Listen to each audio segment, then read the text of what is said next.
நான் வந்துட்டு நிறைய விஷயங்கள் பண்ணும்போது நிறைய பேத்துக்கு தெரியாது. நான் பொண்ணுங்கள கூர்ந்து கவனிப்பேன், உத்து பார்ப்பேன். ஒவ்வொரு விஷயம் உச்சந்தலையிலேருந்து உள்ளங்கால் வரைக்கும் கூர்ந்து நோட் பண்ணுவேன். அப்படி நோட் பண்ணும்போது, "நீ என்னப்பா எப்போ பார்த்தாலும் பொம்பளைங்களே பார்த்துக்கிட்டு இருக்க?" அப்படின்னு சொல்லி என்னை கேவலமாக பார்ப்பாங்க. என்னை கேவலமாக பார்த்தவங்க நிறைய பேர், கேவலமாக பேசினவங்க நிறைய பேர்.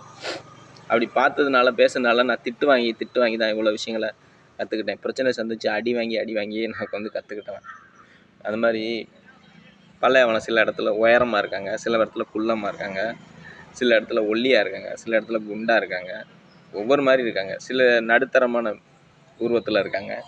இப்படி நிறைய விஷயங்கள் நான் தெரிஞ்சுக்கிட்டதுக்கு காரணம் இந்த மாதிரி தான். இதுக்காக தான் பார்க்குறேன். ஒரு மருத்துவரோட லேபுக்குள்ளே அத்துமீறி நுழைஞ்சேன், சில விஷயங்களை தெரிஞ்சுக்கிட்டேன். இந்த மாதிரி நான் சில விஷயங்களை பண்ணும்போது ஏன் பண்ணுறேன்னு எனக்கு மட்டும் தான் தெரியும், வெளியில் யாருக்கும் தெரியாது. நான் நிறைய விஷயங்களை கற்றுக்கிட்டு அதனால தான் நான் இப்படி பண்ண முடியுது, தெரிஞ்சுக்க முடியுது.